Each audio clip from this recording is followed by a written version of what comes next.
வரலையே. ஆமா, ஸ்தோத்திரம். நான் காலையில ஸ்தோத்திரம் பிரசங்கம் பண்ணும்போது இதை சொன்னேன். என்னன்னா, சில இடத்துக்கெல்லாம் நம்ம போகும்போது திடீர்னு ஏதோ ஒரு காரியத்தை பேசுவாங்க. ஒரு 3-4 பேர் நின்று பேசுவாங்க. பேசின உடனே ஐயோ அவங்க பேசுறாங்க, நம்மளும் ஏதாவது தெரிஞ்ச மாதிரி பேசலாம், நம்மள என்ன நினைச்சுப்பாங்க, ஒரு மாதிரி நினைச்சுப்பாங்களே. அதுக்காகவே தெரியாத விஷயத்த தெரிஞ்ச மாதிரிலாம் என்ன பண்ணுவாங்க. என்ன நான் சொல்றது புரியுதா இல்லையா? புரியுதா இல்லையா? ஒரு கல்யாண வீட்டுக்கு போறோம், அப்போ ஒரு 4 பேர் நின்று பேசிட்டு இருப்பாங்க. அதுல திடீர்னு ஒருத்தர் போயிட்டாங்கன்னு என்ன பண்ணுவாங்க, நல்லா பேசுனாங்கன்னு சொன்னா உடனே நம்மளும் பேசலன்னா நம்மளுக்கு பேச தெரியாது, நம்மளுக்கு எதுவும் தெரியாது நினைச்சிட போறாங்கன்னு பயந்தெல்லாம் பேசுவாங்க. தெரியாத விஷயத்தெல்லாம் வந்து தெரிஞ்ச மாதிரி எல்லாம் பேசி காமிப்பாங்க. அப்படிலாம் ஒரு கூட்டம் இருக்கும். அந்த மாதிரிதான் ஸ்தோத்திரம் ஒரு 3 நாட்டினுடைய தலைவர்கள் கூடி இருந்தாங்க. அமெரிக்க நாட்டுக்காரன் சொல்றான், என்ன சொல்றான்னு சொன்னா, நாங்க வானத்துக்கு மேலேயே என்ன பண்ணுவோம்னு சொன்னா ஃபிளைட் விடுவோம், நாங்க பண்ணிக்கிட்டு இருக்கிறோம், அந்த மாதிரியான விஷயங்கள் செய்து கொண்டு இருக்கிறோம் அப்படின்னு சொன்ன உடனே ரஷ்யாவும் இந்தியாவும் எப்படி அப்படி முடியும் அப்படின்னு சொன்ன உடனே, இல்ல வானத்துக்கு மேல இல்ல, கொஞ்சம் மேகங்கள் நடுவுல தான் விட்டுட்டு இருக்கோம், கொஞ்சம் கீழே தான் விட்டுட்டு இருக்கிறோம் அப்படின்னு சொன்ன உடனே ரஷ்யாக்காரங்க நம்மளும் ஏதாவது சொல்லி ஆகணும், இல்லைன்னா என்ன நினைச்சுப்பான், நம்ம எதுவுமே செய்யலன்னு நினைச்சுப்பானே அப்படின்னு சொல்லிட்டு ரஷ்யாக்காரன் சொன்னா, அங்க பூமிக்கு கீழே, அதாவது கடலுக்கு கீழே போயிட்டு ஆராய்ச்சி பண்ணிட்டு இருக்கிறோம் அப்படின்னு சொன்ன உடனே, அது எப்படிடா அப்படின்னு சொல்லிட்டு 2 பேர் ஆச்சரியத்தோடு கேட்கிறப்ப, இல்ல கொஞ்சம் மேல கடலுடைய தரையில தான் செஞ்சுக்கிட்டு இருக்கிறோம் அப்படின்னு சொல்லிடுவான். சொன்ன உடனே இந்தியாக்காரன் நிக்கிறான், என்ன ஏதாவது நம்மளும் என்ன ஆகிடும் சொல்லி ஆகணும், இல்லைன்னா நமக்கு எதுவுமே தெரியாதுன்னு இவன் நினைச்சுப்பானு அப்படின்றதுனால நாங்கெல்லாம் மூக்கிலேயே சாப்பிடுவோம் அப்படின்னு சொன்ன உடனே 2 பேர் ஷாக் ஆயிட்டு, என்னடா அப்படின்னா, இல்ல கொஞ்சம் கீழே அப்படின்னு சொல்லிட்டு ஏதோ ஒண்ணு பேசி ஆகணும், இல்லைன்னா நமக்கு தெரியல, நமக்கு வரல, அந்த பொண்ணுக்கு தெரியாது அப்படின்னு நினைச்சு பேசுற நாட்கள்லாம் இருக்குது. அப்படி நடந்த நாட்களும் இருக்கு. ஆனா அது என்னன்னு தெரியல, சர்ச்சுக்கு வந்தா மாத்திரம் பேச மாட்டாங்க. தெரிஞ்ச விஷயத்தை தான் பேசுறோமே, வாரம் சொல்ல விஷயத்தான் திருப்பி பேசுவோம், ஆனா அதுல மாத்திரம் சத்தமே வராது. ஆமென். கேட்டா தாழ்மை, அப்புறம் பொறுமை, அப்புறம் தெரியல எனக்கும். ஸ்தோத்திரம். அல்லேலூயா. அது பரலோகத்துக்கு தான் புரியும். ஆமென். அது ஒரு ரகசியம். ஆமென். அல்லேலூயா. கர்த்தர் வெளிப்பாடுகளை தருவாராக. ஆமென். கர்த்தருடைய நாமத்திற்கு மகிமை உண்டாகட்டும். கண்களை மூடி தேவ சமூகத்தில் தேவனுடைய வார்த்தைக்கு நேராக கடந்து செல்லலாம். ஆமென். ஜெபித்து பிரைஸ் தி லார்ட். ஹalleluya ஹalleluya ஹalleluya. உம்மை துதிக்கிறேன் ஆண்டவரே. ஸ்தோத்திரம். நீ நல்லவர். கொஞ்சம் ஸ்தோத்திரம் அல்லாமா, எல்லா ஸ்தோத்திரம் அல்லாமா, எல்லா ஸ்தோத்திரம்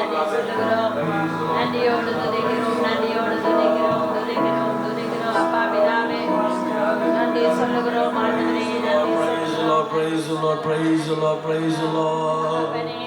Oh, நீ நல்லவர், நீ பெரியவர்.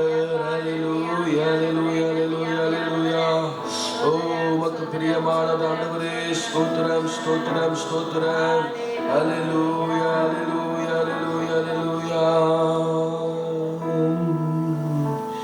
எனது தலைவன் இயேசுராஜன் மார்பில் சாய்ந்து மகிழ்ந்திருப்பேன். எனது தலைவன் இயேசுராஜன் மார்பில் சாய்ந்து மகிழ்ந்திருப்பேன்.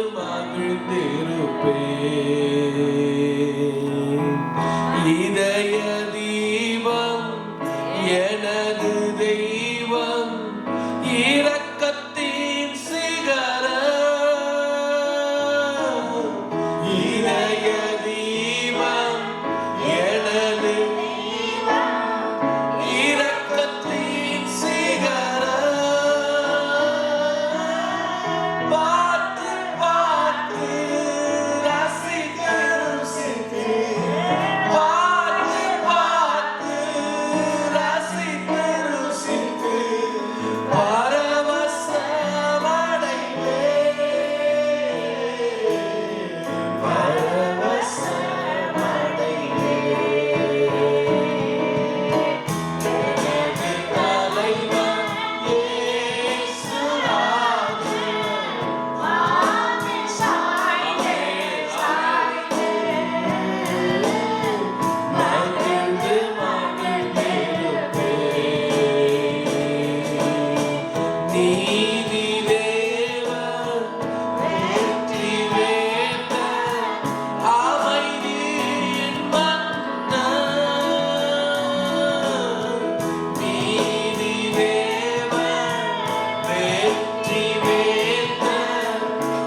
இருதயத்தில் சாய்ந்து நாங்கள் இருக்க கர்த்தர் எங்களுக்கு உதவி செய்யுங்க. பெரிய காரியங்களை செய்யுங்கப்பா. இயேசுவின் நாமத்தில் கேட்கிறோம் எங்கள் பரலோக பிதாவே. ஆமென். அல்லேலூயா. ஸ்தோத்திரம். மறுபடியும் வாழ்த்துகிறேன். என்னோடு சேர்ந்து திருப்பிக் கொள்ளலாம். மத்தேயு எழுதின சுவிசேஷம் 16ஆம் அதிகாரம் 18, 19 வசனத்தை வாசிக்க கேட்கலாம்.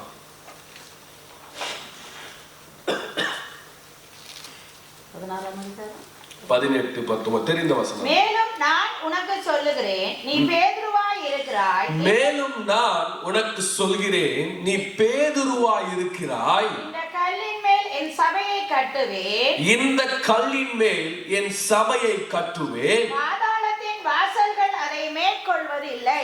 பாதாளத்தின் வாசல்கள் அதை மேற்கொள்வதில்லை. நல்ல கைகளை தட்டி கர்த்தருடைய நாமத்தை மகிமைப்படுத்தலாமா? Praise the Lord. Hallelujah. ஸ்தோத்திரம். பாதாளத்தின் வாசல்கள் சபையை மேற்கொள்வதில்லை. ஆமென். ஹல்லேலூயா. கர்த்தருடைய நாமத்திற்கு மகிமை உண்டாகட்டும். அதை எதை வேணா மேற்கொள்ளலாம். ஆனால் தேவன் தெளிவாக அவருடைய நாவிலிருந்து தெளிவாய் சொல்லியிருக்கிறார், சபையை மேற்கொள்ளாதாம். ஆமென். ஹல்லேலூயா. தேவஜனமே ஸ்தோத்திரம். சபைக்கென்று தேவன் ஒரு பெரிய அதிகாரத்தை கொடுத்திருக்கிறார். சபைக்கென்று தேவன் பெரிய வல்லமையை கொடுத்திருக்கிறார். சபைக்கென்று தேவன் பெரிய காரியங்களை செய்திருக்கிறார்.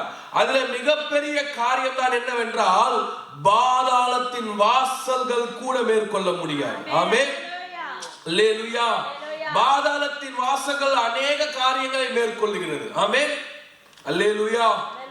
நிறைய காரியங்களை மேற்கொள்கிறது. ஆனால் சபையை மாத்திரம் தொடவே முடியாது. அப்படிப்பட்டதான ஒரு வல்லமை சபைக்குள்ளாக இருக்கிறது, சபையின் மேல் இருக்கிறது என்பதை நாம் புரிந்து கொள்ள வேண்டும். ஆமென். அல்லேலூயா. நம்ம சபைக்கு எதுக்கு வரோம்? வீட்டுல தூக்கம் வரலையா? பாஸ்டர் நல்லா தூங்க வைப்பாரு, அதுவும் அருமையா இருக்கும், பிரைஸ் எல்லாம் அப்படின்ட்டு வரோம். ஆமென். அல்லேலூயா. நம்ம சபைக்கு எதுக்கு வரோம் சொல்லுங்க?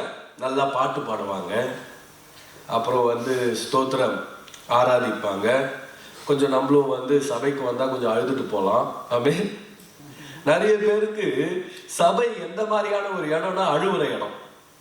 அதை வெளியில நல்லா சிரிச்சுட்டு இருப்பாங்க. சபை அந்த ஆராதனை ஆரம்பிக்கிற வரைக்கும் கூட சிரிச்சுட்டு இருப்பாங்க. அது ஆராதனை ஆரம்பிச்சிருச்சுன்னா போதும், எப்படிதான் தண்ணி வருது, எங்கிருந்து தான் வருது, அவ்வளவு தண்ணி கொட்டிக்கிட்டே இருக்கும். ஆமென். ஆனா நல்லா கவனிக்கணும், இதுக்கெல்லாத்துக்கும் அப்பாற்பட்ட ஒரு விஷயம் கவனிக்கணும். சபை மேற்கொள்ளும், சபை ஜெயிக்கும், சபை மட்டும் தான் ஜெயிக்கும். ஆமென். அல்லேலூயா. இருக்கிறீங்களா? நான் சொல்றது புரியுதுங்களா? அல்லேலூயா. தேவஜனமே, சபைக்குள்ளாக இருப்பது நாம் ஜெயிப்பதற்காக, சபைக்குள்ளாக இருப்பது நம்முடைய பாதுகாப்புக்காக. பாதாளத்தின் இடத்திலிருந்து நாம் தப்பித்துக் கொள்ள வேண்டும் என்றால் நாம் சபைக்குள்ளாக அடைக்கலமாய் இருக்க வேண்டும். அல்லேலூயா. நான் அடைக்கலம் இல்லாதபடி நான் வெளியே திரிந்து கொண்டிருந்தால் ஈஸியாக நரகத்தின் வாசல்கள் என்ன பண்ணிடும்? போற போக்கிலேயே கொண்டு போயிடும். ஆமென். அல்லேலூயா. ஸ்டான்லி என்னை இப்படி சொல்வார், அடிக்கடி சொல்வார். வசனம் சொல்லுது, ஸ்தோத்திரம், எவனை விழுங்கலாம் என்று பிசாசானவன் எப்படி சிக்கிறாங்க? கர்ஜிக்கிற சிங்கம் போல வகை தேடி சுற்றி திரிகிறான். அந்த வசனம் என்ன சொல்லுதுங்க? நான் சொல்றது புரியுதா? ஒரு சிங்கம் என்ன பண்ணுதான்? வெயிட் பண்ணுதான், யாரை முழுங்கலாம், எந்த விசுவாசியை முழுங்கலாம், எந்த தேவனுடைய பிள்ளையை முழுங்கலாம் அப்படின்னு வெயிட் பண்ணுதான் அப்படின்னு பைபிள் சொல்லுது. ஆனா இப்ப இருக்கிற விசுவாசிகள் ரொம்ப மாடர்னிஸ்ட் விசுவாசிகள், ரொம்ப தெளிவான விசுவாசிகள். நீ எல்லாம் வெயிட் பண்ணாத, அப்படியே வாயத்தர, நான் குதிச்சிடுறேன். நீ ஏன் அவ்வளவு கஷ்டப்படுற? நான் குதிச்சிடுறேன், உனக்கு வேலையை கொஞ்சம் சுலபமாக்கிடுறேன். ஆமென். நல்லா கவனிக்கணும், சபை நம்மை பாதுகாக்கிற ஒரு இடம் பாதாளத்தின் இடத்திலிருந்து. பாதாளத்துல என்ன இருக்குங்க? தங்கம் இருக்குமா? சந்தோஷம் இருக்குமா? நிம்மதி இருக்குமா? சொல்லுங்க. பாதாளத்துல என்ன இருக்கும்? அக்கினி இருக்கும், அசுத்தம் இருக்கும், அசுத்த வல்லமைகள் இருக்கும், என்னை முன்னேற விடாதபடியான வல்லமைகள் இருக்கும். இவைகள் மத்தியில இருந்து என்னை காப்பாற்ற வேண்டும் என்றால் நான் எதிலே இருக்க வேண்டும்? நீங்க பேசினாதான் நானும் பேசுவேன். அவர் பேசுவாருன்னு தெரியுங்க. நீங்க பேசணும். ஆமென். அல்லேலூயா, அல்லேலூயா. கர்த்தருடைய நாமத்திற்கு மகிமை உண்டாகட்டும். தேவஜனமே, ஒரு ஒரு ஒரு கடவுள் நம்பிக்கை இல்லாதவர் என்ன பண்றாங்கன்னு சொன்னா, நிறைய பேர் பிரயாணப்படுறாங்க, கப்பல்ல பிரயாணப்பட்டு போறாங்க. அதுல ஒருத்தருக்கு கடவுள் நம்பிக்கையே இல்லை, தெய்வ நம்பிக்கையே இல்லை. அவன் என்ன பண்றான்னு சொன்னா, தெய்வ நம்பிக்கை இருக்கிறவர்கள் எல்லாம் திட்டிக் கொண்டே இருக்கிறான். இதெல்லாம் ஒரு காட்டு மிராண்டித்தனம். கடவுள் நம்பிக்கை என்பது சுதந்திரமா இருப்பதுதான், கடவுள் என்பதே இல்லை அப்படின்னு திட்டிக் கொண்டே இருக்கிறான். ஒரு குறிப்பிட்ட இடத்துக்கு வந்த உடனே ஸ்தோத்திரம், அந்த படகு என்ன ஆயிடுச்சுன்னு சொன்னா, ஓட்டை விழுந்து முழுக வேண்டிய சூழ்நிலை வந்து விட்டது. முழுக வேண்டிய சூழ்நிலை வந்தவுடனே எல்லாருமே மரித்து போயிட்டாங்க. அந்த தெய்வ நம்பிக்கை இல்லாதவன் மாத்திரம் பிழைத்து கொண்டான்.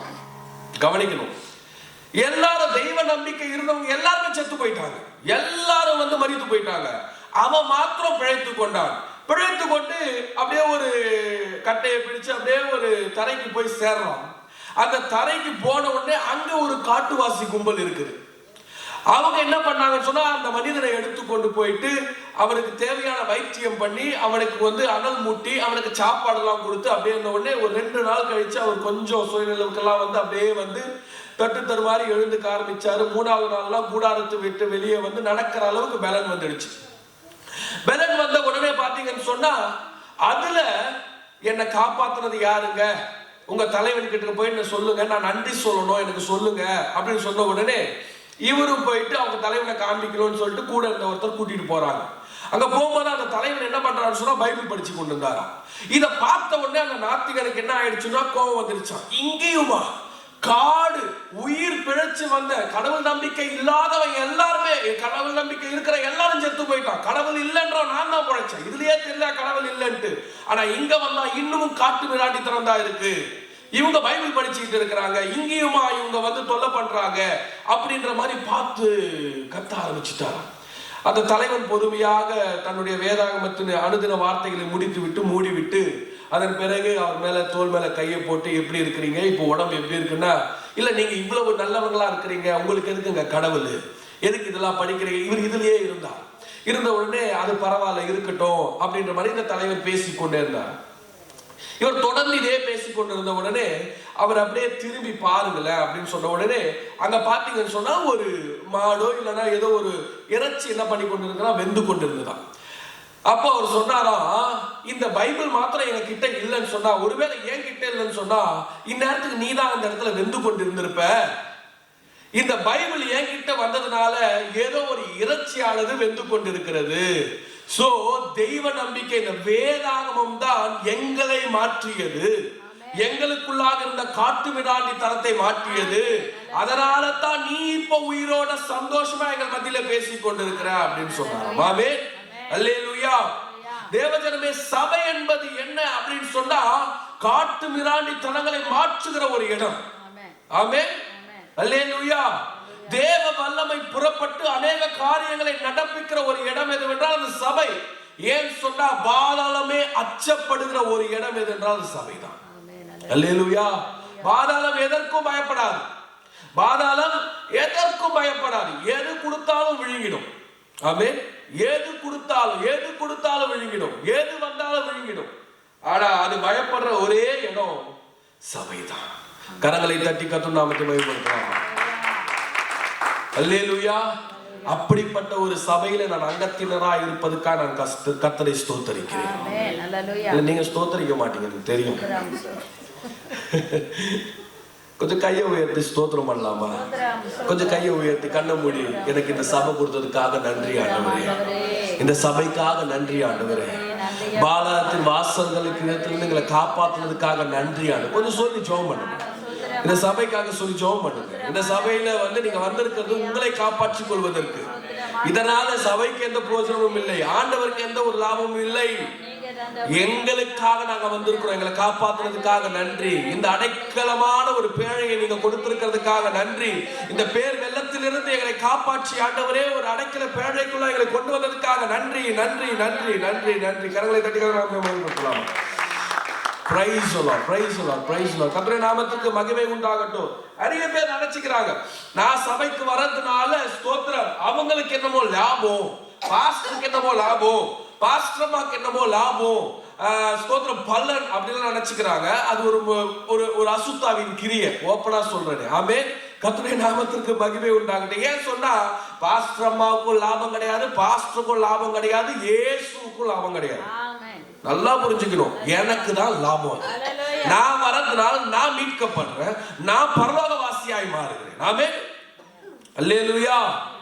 நான் பரலோகவாசியாய் மாறுகிறேன். ஆமென். அப்போ எனக்கு தான் லாபம், எனக்கு தான் பலன், அது எனக்கு தான் ஆசீர்வாதம் அது. ஆமென். என்னுடைய ஆசீர்வாதம் மற்றவர்களுக்கான ஆசீர்வாதமாய் மாறுமா? கண்டிப்பா மாறாது. ஆமென். என்னுடைய மெயில் எனக்கு தான் வரும். என் மெயில் தப்பான ஒரு இடத்துல ஒரு அட்ரஸ் மெயிலுக்கு போகுமா? போகாது. அது போனாலும் பிரயோஜனப்படாது அந்த இடத்துல. ஆமென். என் லெட்டர் இன்னொரு வீட்டுக்கு போறதுனால அந்த வீட்டுக்கு ஏதாவது பிரயோஜனம் இருக்குமா? பிரயோஜனம் இருக்காது. அப்போ நான் வருவதனால எனக்கு தான் லாபம், எனக்கு தான் சந்தோஷம், எனக்கு தான் மேன்மை, எனக்கு தான் ஆசீர்வாதம். நான் தான் பாதாளத்திலிருந்து தப்பித்துக் கொள்கிறேன். ஆமென். அல்லேலூயா. இந்த எண்ணம் நமக்கு வரணும். அல்லேலூயா. அல்லேலூயா. சோ கர்த்தர் சபையை இந்த நாட்களில் வைத்திருக்கிறதுக்கு காரணம் என்னவென்றால் பாதாளத்தின் இடத்திலிருந்து தப்பித்துக் கொள்ள, அந்த திறவுகோல் இடத்திலிருந்து தப்பித்துக் கொள்ள, நான் ஜெயிக்க. ஆமென். நாம் ஜெயிக்க. அல்லேலூயா. எப்படிப்பட்ட சபை ஸ்தோத்திரம் பாதாளத்தின் வாசல்களை மேற்கொள்ளும் என்ற ஒரு 3 காரியத்தை நான் உங்களுக்கு காண்பித்து கொடுத்து என் செய்தியை நான் நிறைவு செய்யலாம் என்று ஆசிக்கிறேன். என்னோடு சேர்ந்து திருப்பிக் கொள்ளலாம். ஸ்தோத்திரம் லூக்கா எழுதின சுவிசேஷம் 3 நான் சொல்ல போற 3 ஸ்தோத்திரம் ஓமையில் இருந்து தான் உங்களுக்கு சபையை காட்டி கொடுக்க போகிறேன். அதனால ஸ்தோத்திரம் கவனிக்கலாம். லூக்கா எழுதின சுவிசேஷம் 15ஆம் அதிகாரம் 17, 18 வசனத்தை யாராவது எனக்காக வாசிங்களா? லூக்கா எழுதின சுவிசேஷம் 15ஆம் அதிகாரம் 17, 18 வசனத்தை யாராவது வாசிங்க. அவனுக்கு புத்தி தெளிந்த போது அவன், என் தகப்பனுடைய கூலிக்காரர் எத்தனையோ பேருக்கு பூர்த்தியான சாப்பாடு இருக்கிறது, நானோ பசியினால் சாகிறேன். நான் எழுந்து என் தகப்பனிடத்திற்கு போய், தகப்பனே, பரத்துக்கு விரோதமாகவும் உமக்கு முன்பாகவும் பாவம் செய்தேன். இனிமேல் உம்முடைய குமாரன் என்று சொல்லப்படுவதற்கு நான் பாத்திரன் அல்ல. உம்முடைய கூலிக்காரரில் ஒருவனாக என்னை வைத்துக் கொள்ளும் என்பேன் என்று சொல்லி. அல்லேலூயா. முதல் காரியம், எந்த சபை பாதாளத்தின் வாசல்களை மேற்கொள்ளும், எந்த சபையை பாதாளத்தின் வாசல்கள் மேற்கொள்ளாது அப்படின்னு சொன்னா, புத்தி தெரிந்த சபையை பாதாளத்தின் வாசல்கள் மேற்கொள்ளாது. ஆமென். நமக்கு இந்த சம்பவம் நல்லா தெரியும். ஒரு தகப்பனுக்கு 2 குமாரர்கள் இருந்தார்கள்.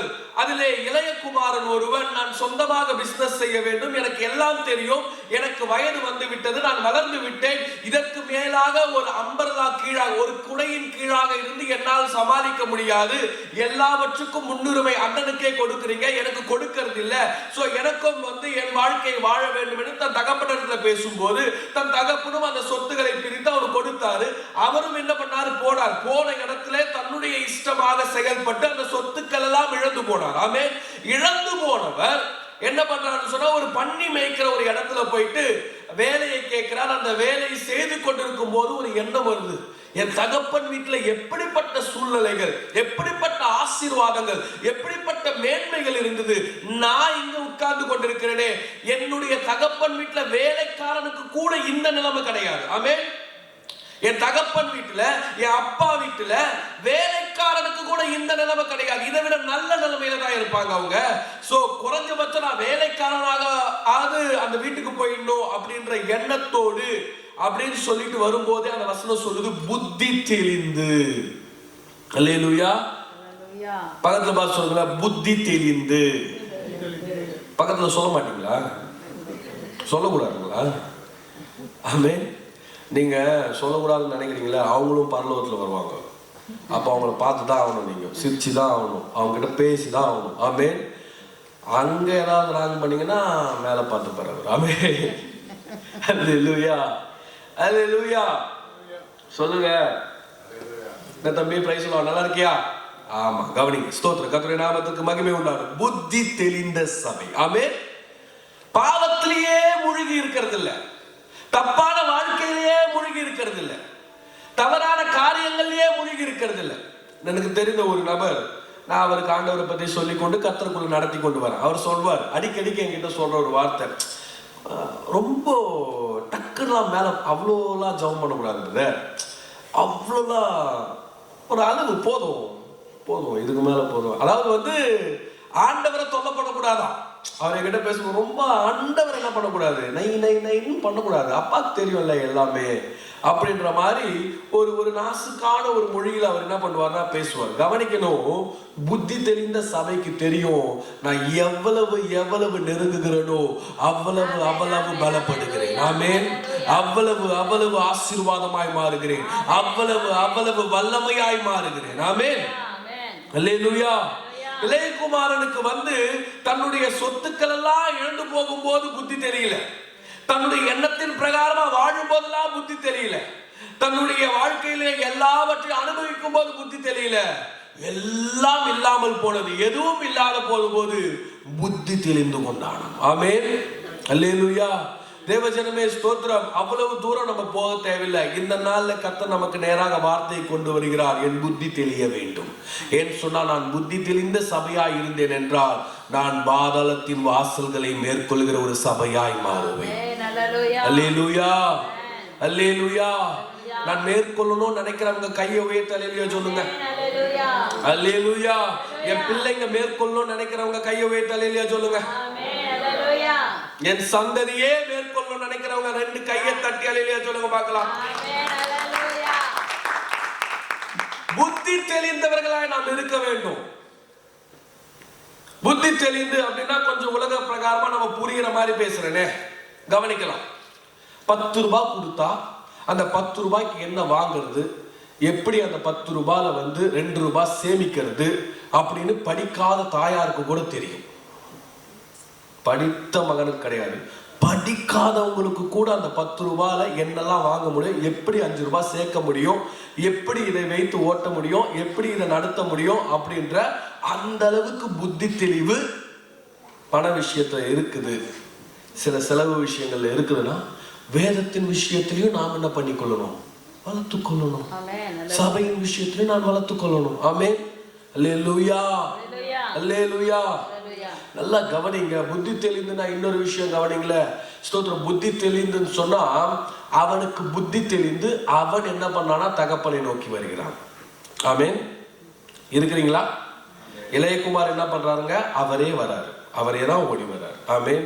இல்ல எங்க அப்பா கிட்ட போயிட்டு கேட்டு பாருப்பா, என்ன சேர்த்து பாரா, இல்லைனா எப்படி அக்செப்ட் பண்ற மூட்ல இருக்காரா, அவர் எந்த மூட்ல இருக்காரு பார்த்து எனக்கு சொல்லுன்னு சொல்லிட்டுலாம் ஒருத்தர் அனுப்பல. ஆமென். ஆனா புத்தி தெரியாத சபை என்ன பண்ணுன்னா, எனக்காக ஜெபம் பண்ணுங்க ஐயா, ஐயா எனக்காக இதை பண்ணுங்க ஐயா, ஐயா எனக்காக இதை பண்ணுங்க ஐயா, எனக்காக நீங்க பண்ணல ஐயா, அதனால எனக்கு உங்களை பிடிக்கல ஐயா. ஆமென், ஆமென், இல்லையா? அல்லேலூயா. பண்ற வரைக்கும் ஸ்தோத்திரம். இன்னும் இப்போ ஸ்தோத்திரம் சில சபைகள்ல, என் சபையிலே நான் பார்க்கிறேன், நிறைய யாருக்கு நான் பண்றேனோ அவங்க ரொம்ப நல்லா பண்ணுவாங்க என்ன. ஆமென். கர்த்தருடைய நாமத்திற்கு மகிமை உண்டாகட்டும். தேவஜனமே, நான் விழுந்து விழுந்து ஒரு சிலரெல்லாம் கவனிப்பேன், விழுந்து விழுந்து சில காரியங்களை செய்வேன். அவங்க விழுந்து விழுந்து என்னை கஷ்டப்படுத்துவாங்க, விழுந்து விழுந்து என்னை நோகடிப்பாங்க. ஆமென். ஊரை விட்டு தூரம் வந்தாலும் ஸ்தோத்திரம், நோக்கடிக்கிறது மாத்திரம் குறையவே இல்லை. ஆமென். அந்த அளவுக்கு ரொம்ப தயாராக சில காரியங்களை செய்து புத்தி தெரிந்த சபை அதை செய்யாது. புத்தி தெரிந்த சபை, என் தகப்பன் இன்னும் எனக்காய் காத்திருக்கிறார், என் தகப்பனிடத்துல நான் போய் சரண்டர் சொன்னா என்னை எடுத்துக்கொள்வார், என்னை பழைய நிலைமைக்கு வைப்பார் என்கிற எண்ணங்கள் சபையில் இருக்கிறவங்களுக்கு இருக்கும். அந்த சபை என்பதே நாம் தான். அந்த சபை தான் புத்தி தெளிந்த சபை. ஆமென். அல்லேலூயா. இருக்கீங்களா? இருக்கீங்களா? நான் புத்தி தெளிந்த சபை அப்படின்றவங்க கையை உயர்த்தி அல்லேலூயா சொல்லுங்க பார்க்கலாம். நான் ரட்சிக்கப்பட்ட சபைன்றவங்க கையை உயர்த்தி அல்லேலூயா சொல்லுங்க பார்க்கலாம். அல்லேலூயா. ஸ்தோத்திரம். 2வது சபைக்கு நேராக கடந்து செல்லலாம். கொடுக்கப்பட்ட நேரத்திற்குள்ளா நான் முடிக்கணும் அப்படின்னு விரும்புறேன். மார்க்கு எழுதின சுவிசேஷம் 10ஆம் அதிகாரம் 46வது வசனம்.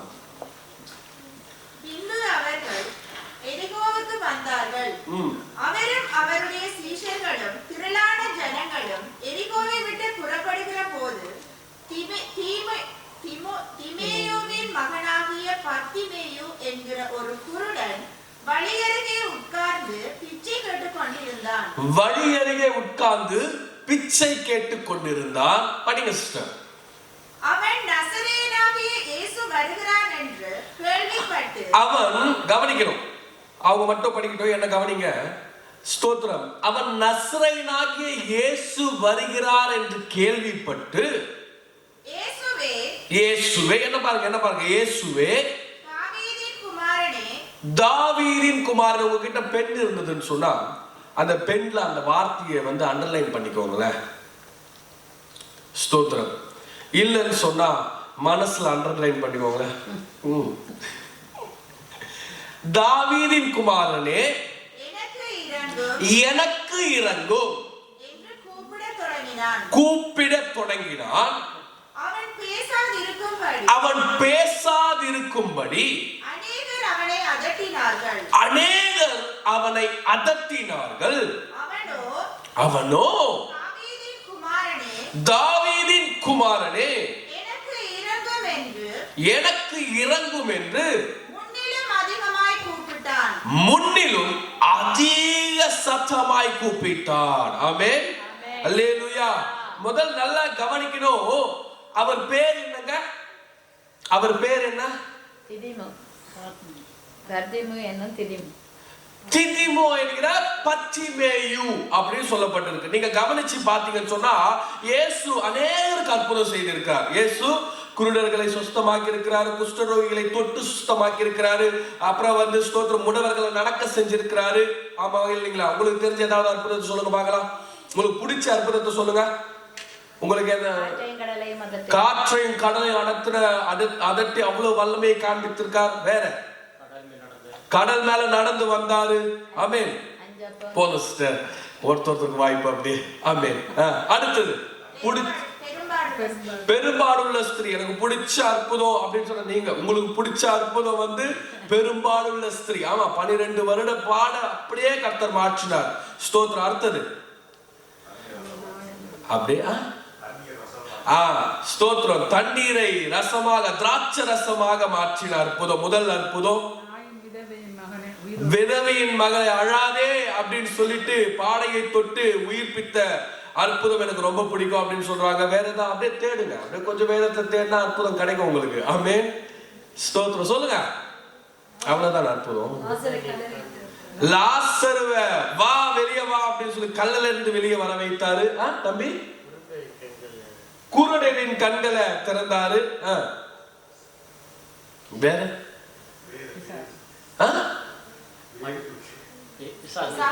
பேய் பிசாசுகளை துரத்தினார். பன்றி இடத்துல பிசாசுகளை துரத்தினார். ஆமென்.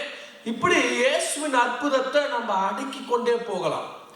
லாசருவின் அற்புதத்தை தவிர்த்து நீங்க பாத்தீங்க அப்படின்னு சொன்னா எந்த அற்புதம் பெற்றவனுடைய பெயரும் இருக்காது வேதத்துல. நீங்க கவனித்து பாத்தீங்கன்னு சொன்னா லாசருவினுடைய அற்புதத்தை தவிர்த்து 10 குஷ்டரோகிகள் வருவார்கள். 10 குஷ்டரோகிகள் என்றுதான் முடிப்பார்கள். ஸ்தோத்திரம். இவன் செய்த பாவமா இல்லனா இவனுடைய பெற்றோர்கள் செய்த பாவமான்னு கேட்பாங்க. அப்ப கூட இவன் பேர் இதன்னு சொல்ல மாட்டாங்க. ஆமென். அநேகர் அற்புதம் பெற்றார்கள் இயேசுவின் இடத்திலே. அநேகர் அற்புதங்களை பெற்றுக்கொண்டு நடந்து போனார்கள். ஏன் 38 வருடம் திமிர்வாதக்காரனை இயேசு சுத்தமாக்கினாரு. ஆனா கூட அவன் பேரை சொல்லல. ஆமென். அவன் பேரை குறிப்பிடவே இல்லை. இப்ப வரைக்கும் பிரசங்கம் பண்ணும் போது அவன் சுகம் பெற்றுட்டான். ஆனாலும் இன்னமும் 38 வருட திமிர்வாதக்காரன் தான் நான் சொல்லி பிரசங்கம் பண்றேனே. புரியுதுங்களா? நான் சொல்றது புரியுது. அவன் சுகம் பெற்றுட்டான். ஆனாலும் நான் பிரசங்கம் பண்ணும்போது வேற வழியே இல்ல. 38 வருட திமிர்வாதக்காரன், 12 வருட பெரும்பாடுள்ள ஸ்திரீ. ஆனா பர்த்திமேயுக்கு மாத்திரம் அப்படி கிடையவே கிடையாது. அவன் பேர் இருக்கிறதுனால குருடன் பர்த்திமேன்னு சொல்ல தேவையில்லை, பர்த்திமேயுனே சொல்லலாம். ஆமென், அல்லேலூயா. ஏன் அவனுடைய பெயர் மாத்திரம் அப்படி குறிப்பிடப்பட்டிருக்குன்னு சொன்னா அவர் எப்படி கூப்பிடுறாருங்க? தாவீதின் குமாரனே எனக்கு இறங்கும், தாவீதின் குமாரனே எனக்கு இறங்கும்னு சொல்றாரு. சீஷர்களிடத்துல இதுக்கு முன்னாடி வரைக்கும் போயிட்டு நான் யாருன்னு சொல்றாங்க அப்படின்னு சொல்லிட்டு கேட்டா தத்தளிக்கிறாங்க, என்ன சொல்றதுன்னு தெரியல. ஆமென், ஸ்தோத்திரம். உங்களை தீர்க்கதரிசின்னு சொல்றாங்க, நீங்க வந்து எலிசாவா, நீங்க வந்து எலியாவா, நீங்க வந்து மரித்தோர்ல இருந்து எழுந்து வந்த ஒரு புது தீர்க்கதரிசின்றாங்க, எரேமியான்றாங்க, ஏசாயான்றாங்க, இப்படியே பேசிக் கொண்டிருக்கிறாங்க. ஆமென். ஒருத்தருக்கோ இப்படிப்பட்ட ஒரு வெளிப்பாடு இல்லவே இல்லை. இவர் தாவீதின் குமாரனாகிய கர்த்தர், இவர் தாவீதின் குமாரனாகிய இயேசு என்கிற வெளிப்பாடே இல்லை. ஆமென். அவனுக்கு மாம்ச கண்கள் தான் மூடப்பட்டிருந்தது, ஆவிக்குரிய கண்கள் நல்லா திறந்திருந்தது. இவர் சந்ததிகளை கடந்த தெய்வம், இவர் சந்ததிகளை கடந்த தெய்வம் என்கிற ஒரு தெளிவான வெளிப்பாடு பெற்றிருந்த ஒரு பர்த்திமேயாய் காணப்பட்டான். ஆமென்.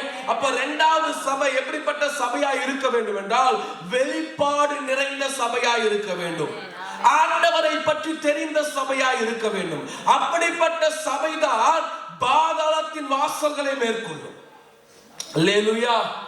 கூப்பிட்டு 10 நிமிஷம் ஆண்டவரை பத்தி பேசுங்க, இயேசுவை பத்தி பேசுங்கன்னு சொன்னா இயேசுவை விட்டுட்டு எல்லாத்தையும் பேசுவாங்க. ஆமென். அல்லேலூயா. சிலர்லாம் நல்லா சபையில முக்கியத்துவம் அதிகமா கொடுப்பாங்க, நல்லா செய்வாங்க. ஜெபம் பண்ண சொன்னா தெரியாது, பைபிள் படிக்க சொன்னா தெரியாது, இயேசு பத்தி முழுசா சொல்லுங்கன்னு சொன்னா தெரியாது. ஆனா குருட்டு பர்த்திமேயுவுக்கு வெளிப்பாடு நல்லா இருந்தது. அவர் சந்ததிகளை கடந்தவர். கூடவே சுத்தின சீஷர்களுக்கு இல்லங்க. பேதுரு சொல்றாரு என்னன்னா, நீ குமாரன் கிறிஸ்துன்றாரு. அதுக்கு உடனே ஆண்டவர் என்ன சொல்றாரு, உனக்கு இந்த டைம்ல ஆவியானவர் ஒரு அபிஷேகத்தை ஊத்துனாருப்பா, அதன் மூலியமா நீ இதை சொல்லி இருக்கிற. இவனுக்கு எந்த அபிஷேகமே இல்லை. இங்க நீங்க பாக்குறப்போ ஒரு எந்த ஆவியானவரை எந்த வல்லமையும் இவன் கிட்ட இறங்கவே இல்லை. இவன் நார்மலாவே அவரை அறிந்திருந்தான். இவர் தாவீதின் குமாரன், இவர் சந்ததிகளை கடந்தவர், இவர் பெரிய தெய்வம், இவரால் முடியாத காரியம் ஒன்றுமே இல்லை, இவரால் செய்ய முடியாத அதிசயம் ஒன்றுமே இல்லை. இவர் தான் நம்மை ரட்சிக்க வந்தவர். இவர் மூலியமாக தான் நான் பலப்பட முடியும், இவர் மூலியமாக தான் நான் எழும்ப முடியும், இவர் மூலியமாகத்தான் என் வாழ்க்கை மாறும் என்கிற வெளிப்பாடு பர்த்திமேயுவுக்கு தெளிவாயிருந்தது. அல்லேலூயா. இருக்கீங்களா? கர்த்தருடைய நாமத்திற்கு மகிமை உண்டாகட்டும். தேவஜனமே, மாம்ச கண்கள் தான் அடைபட்டு இருந்தது, ஆவிக்குரிய கண்கள் ரொம்ப தெளிவாய் தெரிந்தது. ஆமென். கர்த்தருடைய நாமத்திற்கு மகிமை உண்டாகட்டும். வெளிப்பாடுள்ள சபையே பாதாளத்தை மேற்கொள்ளும். இயேசுவை குறித்த வெளிப்பாடு நமக்கு இருக்கணும், கர்த்தரை குறித்த ஒரு வெளிப்பாடு நமக்கு இருக்கணும். வெளிப்பாடுனா என்னன்னே தெரியாது சிலருக்கு, அது வேற பிரச்சனை. ஆமென். கர்த்தருடைய நாமத்திற்கு மகிமை உண்டாகட்டும். தேவஜனமே கவனிங்க, இயேசுவை குறித்ததான வெளிப்பாடு நமக்கு இருக்கணும். இயேசு எப்படிப்பட்டவர், எங்கிருந்து வந்தார், நமக்கு என்ன செய்தார், எப்படியாக மரித்தார். ஆமென். ஸ்தோத்திரம். அவர் எப்படியாக உயிர் தெழுந்தார், இதன் மத்தியிலே எத்தனை போராட்டங்கள் அவர் சந்தித்தார். இதெல்லாம் எதற்காக? எனக்காக. ஆமென். நான் பரமேறி செல்ல வேண்டும் என்பதற்காக, என் சபை பரமேறி செல்ல வேண்டும் என்பதற்காக, அவருக்கு மனவாட்டியாய் ஆயத்தப்பட வேண்டும் என்பதற்காக என்பதை நான் வெளிப்பாடு உள்ளவனாய் இருக்க வேண்டும். ஆமென். அல்லேலூயா. அல்லேலூயா. அநேகர் சபைக்கு வருவது இயேசுடைய கையை பார்க்கறதுக்கு தான். ஆமென். ஸ்தோத்திரம். ஏன்னா விரித்தக்கரம் ஏதாவது கொடுத்து அனுப்புவோம். ஆமென். அல்லேலூயா. ஆனா நல்லா கவனிங்க. ஸ்தோத்திரம். தேவஜனமே, இயேசுடைய வார்த்தைகள் நம்ம நினைக்கிறோம் இயேசு கொஞ்சம் ஒரு பரந்த மனப்பான்மையோடு இந்த செய்தியை நீங்க கேட்டா மட்டும்தான் புரியும். ஆமென். ஸ்தோத்திரம். இயேசுவை ரொம்ப அன்பானவர். இயேசு அன்பானவர். ஆமென். இருக்கீங்களா? இருக்கீங்களா? இல்ல போல இருக்கு யாரும். ஆமா. ஸ்தோத்திரம். இயேசு ரொம்ப அன்பானவர். ஆமென். இயேசு மாதிரி அன்பு செலுத்த யாராலும் முடியவே முடியாது. இயேசு மாதிரி கோபப்படவும் யாராலும் முடியாது. அதை நம்ம நல்லா புரிஞ்சுக்கணும். ஆமென். ஆமென். ஸ்தோத்திரம். இருக்கீங்களா? இயேசு மாதிரி கோபப்பட்டு மனசை கஷ்டப்படுத்துற அளவுக்கு வார்த்தைகளை சொல்லுவதற்கு இயேசு மாதிரி யாராலும் முடியாது. மனுஷங்க நம்ம கூட தயங்குவோம், இதை சொல்லிட்டா கஷ்டப்படுவார். இயேசு தயங்கவே மாட்டார். ஒரு மகள் போறான், என் மகளுக்கு ஏதாவது சுகமாச்சா போதும், சந்தோஷம் அப்படின்னு சொல்லி போறான். போன உடனே அப்படியே கண்டுக்காத மாதிரியே இருக்காரு, கண்டுக்கவே இல்லை. அவ வேதனையில போறான், கஷ்டத்துல போறான், அழுது கொண்டு போறான், அழுதுகிட்டே தான் இருக்கிறான். கண்டுக்கவே இல்லை. அப்போ கண்டுக்காதப்போ சீஷர்கள் போறாங்க. சீஷர்கள் போயிட்டு அவளை அனுப்பிச்சிடுங்க ஏதாவது சொல்லி. எவ்வளோ இன்சல்ட்டிங் அதெல்லாம். என்னை தேடிட்டு ஒருத்தவங்க வர்றாங்க, வந்துக்கிட்டே நான் பாட்டு கண்டுக்காம இருக்கிறேன். என் அசிஸ்டன்ட் ஏதாவது சொல்லி துரத்தி விடுங்க அவங்கள. இதுதான் அந்த ஸ்டேட்மெண்ட். அதுதான் ஏதாவது சொல்லி இது காது படவே சொல்றாங்க. அந்த மகளுக்கு காது படவே சொன்னா எப்படி இருக்கும்? இருக்கணுங்களா? கேட்குறீங்களா? அன்பான இயேசு சொல்கிற கதைகளை கேட்குறீங்களா? ஆமென். அல்லேலூயா. கொஞ்சம் விழிப்புள்ளவளா, வெளிப்பாடு நிறைந்த சபையா கேட்கணும். ஆமென். ஸ்தோத்திரம். அல்லேலூயா. நான் வெளிப்பாடு நிறைந்த சபைன்றனால தான் தைரியமா இதை பேசிக்கொண்டிருக்கேன். ஆமென். அல்லேலூயா. அல்லேலூயா. அல்லேலூயா. துரத்தி விடுங்க பாவம் அப்படின்னு சொன்னா இவர் திரும்பி ஏமா போமா அப்படின்னு சொன்னாரா? இவர் என்ன சொன்னாரு? ஒரு வார்த்தையும் சொல்லி, ஒரு வார்த்தையும் சொல்ல. சும்மா பின்னாடி இருந்தவங்க சும்மா விட்டாங்க, திரும்ப என்ன பண்றாங்க? திரும்பவும் கூப்பிடுறாங்க. ரொம்ப தொல்லை கொடுக்குறான். அப்படிதான் இருக்கும். நீங்க படிச்சா தெரியும். ரொம்ப அவன் வந்துகிட்டே இருக்கிறா, ரொம்ப தொல்லை கொடுக்குறான்னு அவர் சொல்றாரு வார்த்தை. கவனிக்கணும். பிள்ளைகளின் அப்பத்தை நாய்க்குட்டிகளுக்கு போடுகிறது நல்லதல்ல என்றார். பிள்ளைகளின் அப்பத்தை நாய்க்குட்டிகளுக்கு போடுகிறது. சொல்லுங்க. நாய்க்குட்டிகளுக்கு போடுகிறது நல்லதல்ல. என்ன சொல்றாருங்க? பிள்ளைகளின் அதுலயே கொஞ்சம் கருணை. நாயின்னு சொல்லாம நாய்க்குட்டி. அல்லேலூயா. இருக்கீங்களா? சொல்லுங்க. என்ன சொல்றாரு? இப்படி எல்லாம் நம்ம சொல்லுவோமா? நம்ம சொல்லுவோமா? சொல்லுங்க. இப்படி நம்ம சொல்லுவோமா? தெரியாத ஆட்களும் சரி, தெரிஞ்ச ஆட்கள் யாரையும் சொல்ல மாட்டோம். பின்னாடி வேணா சொல்லுவோம், நேராக சொல்ல மாட்டோம். அவங்க இல்லாத பட்சத்துல சொல்லுவோம். திடீர்னு நேரடியா கோபப்படுறவர் அவரு. ஆமென். அல்லேலூயா. பிள்ளைகள் அப்பத்தெல்லாம் நாய்க்குட்டிகளுக்கு எல்லாம் கொடுக்க முடியாதுப்பா அப்படின்னு ஒண்ணு. ஆனா அந்த மகளுடைய தாழ்மை கவனிக்கணும். நீங்க என்ன அப்படி சொன்னா பரவாயில்ல, அந்த துணிக்கைகள் கீழே விழும்போது நான் காய்க்குட்டியாவே இருந்துக்கிறேன், நான் நாய்க்குட்டியாவே இருந்து அதை சாப்பிட்டுக்கிறேன் அப்படின்னு சொல்லிட்டு சொல்லும்போது, அப்போ அவருடைய மனம் மாறி என்ன பண்றாருன்னா, உன் மகள் சுகமாவான்னு சொல்லி அனுப்புறாரு. ஆமென். அல்லேலூயா. அவர் எந்த அளவுக்கு நம்மை நேசிப்பாரோ, எந்த அளவுக்கு அவர் அன்பு செலுத்துவாரோ, அந்த அளவுக்கு நம்மை கடிந்தும் கொள்வார். அந்த அளவுக்கு அவருடைய வார்த்தைகள் கடிந்தும் கொள்ளும் என்பதுதான் வெளிப்பாடுள்ள சபை. அல்லேலூயா. அல்லேலூயா. ஸ்தோத்திரம். கர்த்தருடைய நாமத்திற்கு மகிமை உண்டாகட்டும். இப்பதான் ஏசு நேசிக்கிறார், ஏசு நேசிக்கிறார், ஏசு நேசிக்கிறார் என்ற சபைகள் தான் வளர்ந்து கொண்டிருக்குது.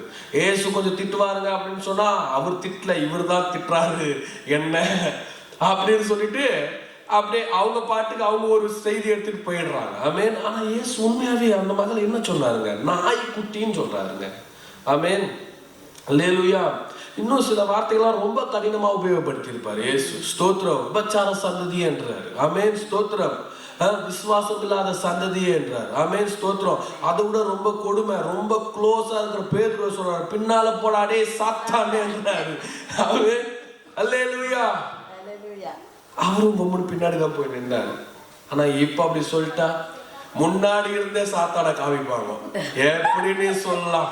இது உண்மையை காமிக்கிற, எனக்குள்ள இருக்கிற வெளிப்பாடு உனக்கு வரும்பா. சோ தேவஜனமே கவனிங்க. வெளிப்பாடுனா என்ன? வெளிப்பாடுள்ள சபைனா என்னன்னா, தேவனை நன்றாய் அறிந்து கொள்ளணும், இயேசுவை நன்றாய் அறிந்து கொள்வதுதான். ஆமென். அது எந்த சபை அறிந்து கொள்ளும்னா வெளிப்பாடுள்ள சபை தான் அறிந்து கொள்ளும். இயேசு எப்பவுமே பாதுகாப்பார் இல்ல, சில நேரத்துல இயேசு என்னை கடிந்து கொள்வார் ஐயா. அது தேவ மனுஷன் மூலமா, தேவ வார்த்தை மூலம் கடிந்து கொள்வார் ஐயா. அதை புரிந்து கொள்கிற ஒரு சபையா நாம் இருந்தால்தான் பாதாளத்தின் வாசல்களை மேற்கொள்ள முடியும். அந்த இருதயம் நமக்குள்ள இருக்கணும், ஏற்றுக்கொள்கிற இருதயம். அதுதான் வெளிப்பாடுள்ள சபை. ஆமென். அல்லேலூயா. அல்லேலூயா. ஸ்தோத்திரம். கர்த்தருடைய நாமத்திற்கு மகிமை உண்டாகட்டும். ஸ்தோத்திரம். தேவஜன வெளிப்பாடுள்ள சபையா நான் மாற வேண்டும் நினைக்கிறவங்க கையை வைத்து அல்லேலூயா சொல்லுங்க பார்க்கலாம். அல்லேலூயா. அப்போ திட்டினாலும் நான் சபையா இருப்பேன்றவங்க அல்லேலூயா சொல்லுங்க.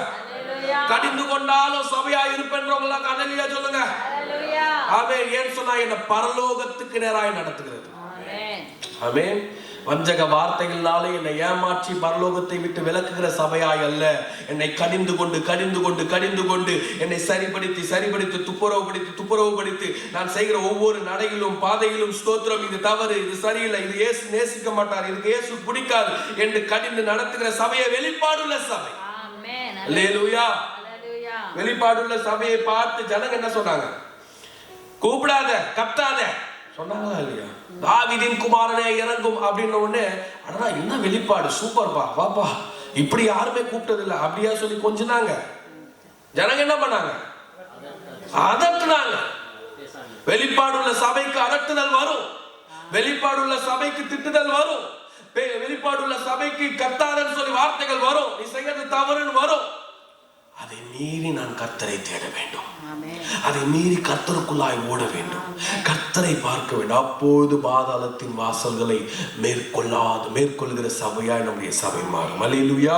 கடைசி சபைக்கு நேராய் வந்து முடிக்கலாம். கர்த்தருடைய நாமத்திற்கு மகிமை உண்டாகட்டும். மத்திய எழுதின சுவிசேஷம் 25ஆம் அதிகாரம் 10வது வசனம்.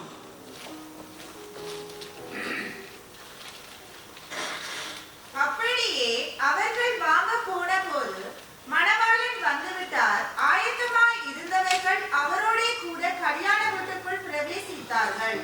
கதவும் அடைக்கப்பட்டது. பின்பு மற்ற கன்னிகைகளும் வந்து, ஆண்டவரே ஆண்டவரே, எங்களுக்கு திறக்க வேண்டும் என்றார்கள். அதற்கு அவர், உங்களை அறியேன் என்று மெய்யாகவே உங்களுக்கு சொல்லுகிறேன் என்றார். கவனிக்கலாம். இந்த சம்பவம் நமக்கு தெரியும். ஸ்தோத்திரம். 10 கன்னிகைகளுடைய சபை. 10 கன்னிகைகள் எதுக்கு போறாங்க? மேரேஜ் ஃபங்க்ஷனுக்கு போறாங்க. என்ன மேரேஜ் ஃபங்க்ஷன்? ஸ்தோத்திர மணவாளனின் மேரேஜ் ஃபங்க்ஷன். அங்க இவங்களுக்கு ஒரு வேலை கொடுத்துருந்தாங்க. என்ன வேலை கொடுத்துருந்தாங்க? தீப்பந்தம் பிடிக்கிற வேலை. ஆன்னு சொன்னா மணவாளன் திடீர்னு இரவுல வந்தாருன்னா வெளிச்சம் வேணும்ல, அந்த வெளிச்சம் காட்டுவதற்காக தீபம். நம்ம ஊர்கள்லாம் வந்து பழைய நாட்கள், அந்த நாட்கள்ல அந்த பட்டர்மாஸ் லைட் எல்லாம் எடுத்துட்டு போவாங்க. இப்பயும் எங்க ஊர்ல கோயில்கள் இருக்கு, அந்த கோயில்கள் நைட் ஃபங்க்ஷனுக்கு பட்டர்மாஸ் லைட் எடுத்துட்டு போறதெல்லாம் நான் பார்த்துருக்கேன், இப்பயும் பார்த்துருக்கேன். அந்த பெரிய லைட்டு அதெல்லாம் எடுத்துட்டு போவாங்க. அந்த மாதிரி வந்து அந்த வேலை கொடுத்துருந்தாங்க. இப்படிப்பட்ட ஒரு வேலை ஒருத்தர்கிட்ட இருக்குன்னு சொன்னா அவங்க கிட்ட கண்டிப்பா என்ன இருக்கணும்? அந்த தீப்பந்தம் இருக்கணும். அதை கேட்டதான ஆயத்தங்கள், அதை கேட்டதான காரியங்கள்லாம் இருக்கணும். ஆனா இதுல 5 கன்னிகைகள் என்ன பண்றாங்கன்னு சொன்னா ரொம்ப அலட்சியமா வந்துட்டாங்க. இதை வச்சு சமாளிச்சிடலாம், ஆமென், இதை வச்சு சமாளிச்சிடலாம் அப்படின்ற மாதிரி வந்துட்டாங்க. ஆனால் 5 பேர் ரொம்ப ஆயத்தமா வந்திருந்தாங்க. இதை வச்சு சமாளிக்குமோ ஒருவேளை இன்கேஸ் தேவைப்படும், நம்ம கொஞ்சம் அதிகமாகவே எடுத்துட்டு போகலாம், எண்ணெய்லாம் கொண்டு போகலான்ற மாதிரி போனாங்க. மணவாளன் வர தாமதமான போது எல்லாரும் தீவெட்டிகளை அணைத்து என்ன பண்ணிட்டாங்க? படுத்துட்டாங்க. அப்பயாவது இந்த 5 கன்னிகளுக்கு புத்தி இருக்கணும். நம்ம அணைச்சிட்டா நம்மளால என்ன பண்ண முடியாது? எரிக்க வைக்க முடியாது. காரணம் நம்ம கிட்ட என்ன இல்லை? தண்ணி இல்லை, எண்ணெய் இல்லை அப்படின்னு சொல்லிட்டு புரிஞ்சிருக்கணும். ஆனா இவங்களும் என்ன பண்ணிட்டாங்க? பார்த்துக்கலாம். நிறைய பேருடைய ஜீவியத்துல இந்த வார்த்தை அதிகமான காரியங்கள் கொண்டு போய் விட்டு பார்த்துக்கலாம் கடைசி நேரத்துல. ஆமென், அல்லேலூயா. இருக்கிறீங்களா? இது ஒரு சூதாட்டம் மாதிரி. நல்லா கவனிங்களேன். கடைசி நேரத்துல நான் எழுதிடுவேன், கடைசி நேரத்துல நான் அதை பண்ணிடுவேன், கடைசியா பார்த்துக்கலாம். அந்த அந்த அந்த அந்த 30 மினிட் வரைக்கும் நம்ம தள்ளுறது வந்து ஒரு சூதாட்டம் மாதிரி. தோத்தும் போலாம், ஜெயிக்கவும் செய்யலாம். அதை காட்டிலும் முன்னவே ஆயத்தமா இருப்பது. அல்லேலூயா. இருக்கீங்களா? இப்போ 3வது சபை எப்படிப்பட்ட சபை அவரை ஸ்தோத்திரம் பாதாளத்தின் வாசல்களை மேற்கொள்ளும் என்றால் அபிஷேகம் நிறைந்த சபை, ஆயத்தமா இருக்கிற சபை. இந்த 2 காரியம் அதற்குள்ளாக அடங்கி இருக்குது. ஆமென், ஸ்தோத்திரம். முதல் அபிஷேகம். ஆமென், ஸ்தோத்திரம். எண்ணெய் கூட கொண்டு போனார்கள். ஆமென். இந்த அபிஷேகம் உடனே நம்ம ஒரு கோப்பைக்குள்ளாக அடக்கி விடுகிறோம் அந்த அபிஷேகத்தை. கவனிங்க, சபையில் எல்லாரும் கவனிங்க. ஸ்தோத்திரம். அபிஷேகம்னா என்ன சொல்லுங்க பார்க்கலாம். ஆவியானவர். சீக்கிரம் சொல்லணும், டைம் ஆயிடுச்சு எனக்கு. அபிஷேகம்னா என்ன? ஒரு காரியத்துக்கு அபிஷேகம், ஒரு காரியத்தின் மேல வந்து அவங்க அப்பாயின்மெண்ட், அது அதிகாரத்தை கொடுப்பது அபிஷேகம் அப்படின்னு சொல்றோம். சில சபைகள், ஆவிக்குரிய சபைகள் சொல்லுகிறது கை தட்டுவது, பாடுவது, ஸ்தோத்திர லபலபான் கட்டுவதும், பேசுவதும், கை வைத்தால் தமால் விழுவதும், உருள்வதும், இப்படிப்பட்ட காரியங்கள் எல்லாம் கூட அபிஷேகம் என்று சொல்லுகிறார். நல்லா கவனிக்கணும். அபிஷேகம் என்பது நம்முடைய குணாதிசயம். நல்லா புரிஞ்சுக்கணும். ஆமென்.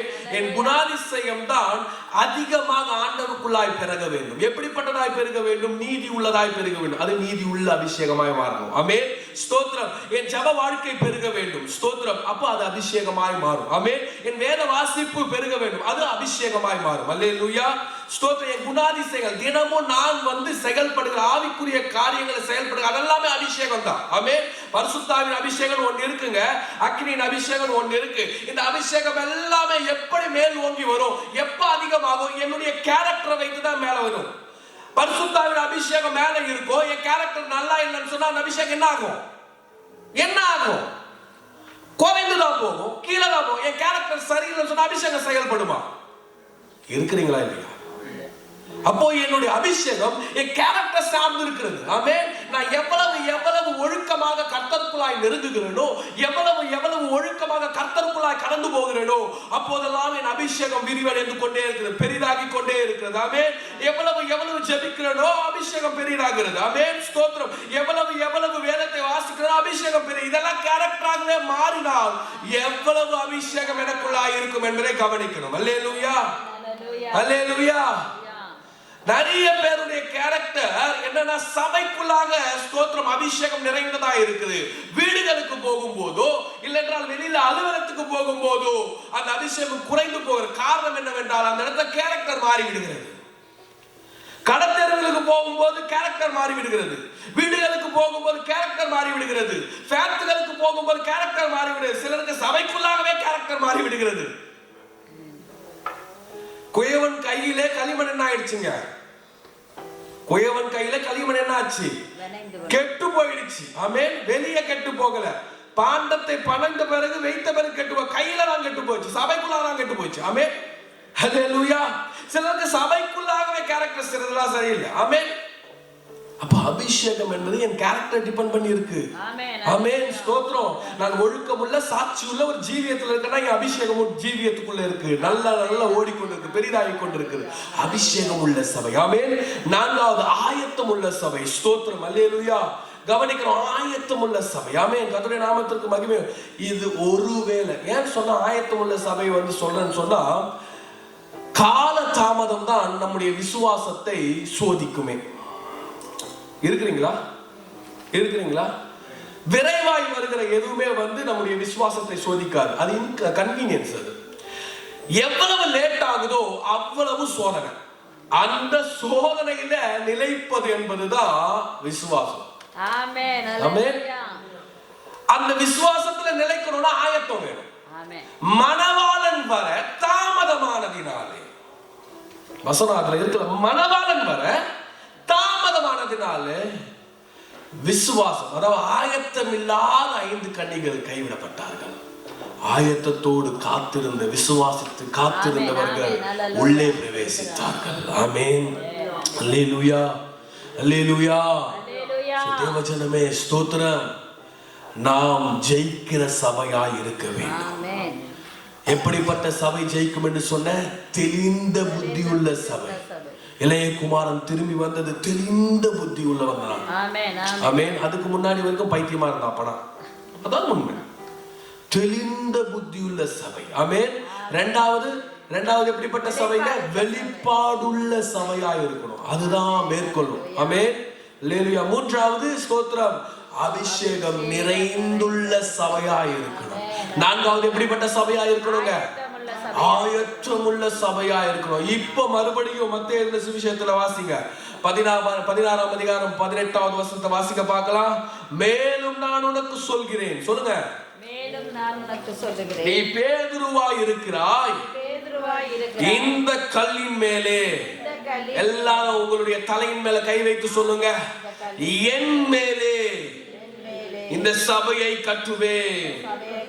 இதை பாதாளத்தின் வாசல்கள் மேற்கொள்வதே இல்லை, இந்த அசுத்தாவிகள் மேற்கொள்வதே இல்லை, எந்த வல்லமைகளும் மேற்கொள்வதே இல்லை, எந்த அசுத்தங்களும் மேற்கொள்வதே இல்லை.